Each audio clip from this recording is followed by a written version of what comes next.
Hey everyone, welcome to Secondary Weekly, where I try to highlight some news stories from the previous week they may have missed or flew under the radar. All sources will be listed in the description. If you like my content, it would be great if you could like and subscribe. First, a brief overview of the major headlines from this week.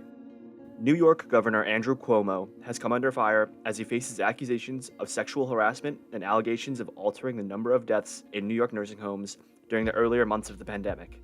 The stock market had another down week, as Federal Reserve Chair Jerome Powell stoked fears of inflation and bond yields continued to rise. After Johnson & Johnson got its vaccine authorized for use by the FDA, pharmaceutical giant and competitor Merck announced it will help manufacture the vaccine, with oversight from the US government. This has increased hopes expressed by President Biden that every US adult will be vaccinated by the end of May. Google, the world's largest online advertiser, will stop selling ads based on usage of third-party websites and will instead only use information gathered on its own services such as Google Search and YouTube to target ads. Pope Francis has become the first ever pope to set foot in Iraq, visiting the country's declining Christian population and meeting with Grand Ayatollah Ali al-Sistani, despite fears of the coronavirus as well as recent rocket and bombing attacks against US forces. Nigerian Kidnappings.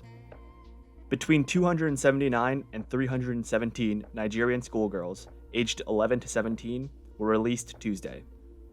Abducted by armed men in Nigeria, they were likely targeted for ransom payments, which the government denies paying. A rise in armed militants has led to a weakened security in the area. The release of the schoolgirls marks the end of a third abduction in 2 months. Previously, 344 boys were abducted in December, and 42 children were kidnapped in February, all of whom were later freed. Killings in Myanmar and arrests in Hong Kong. Protests continue to rage in Myanmar as citizens take to the streets to contest the military coup last month. Government forces have begun to respond with lethal force, killing up to 38 people in a single day on Tuesday. Police have reportedly begun to open fire on crowds with live ammunition and no warning. In Hong Kong, police have arrested several dozen pro-democracy activists under the charges of conspiracy to commit subversion. Authorities claim that the activists were participating in a plan to paralyze Hong Kong's legal systems and undermine the state. The activists had held primaries to determine a method of winning the majority in the legislature and forcing Hong Kong leader Carrie Lam to resign. Overcharging in Texas.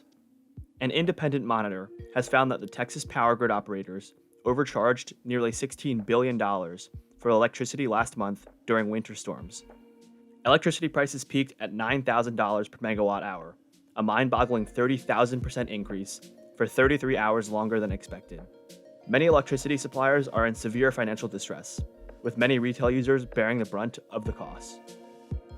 Vaccine export blocked.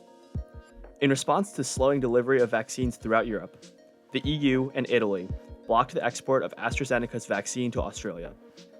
Due to production shortages and Australia's consideration as non-vulnerable, about 250,000 vaccines were held in Italy.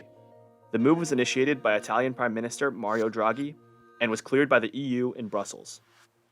Tension between the EU nations, the rest of the world, and AstraZeneca have been increasing since the pharmaceutical firm said it would fail to deliver tens of millions of vaccines by March.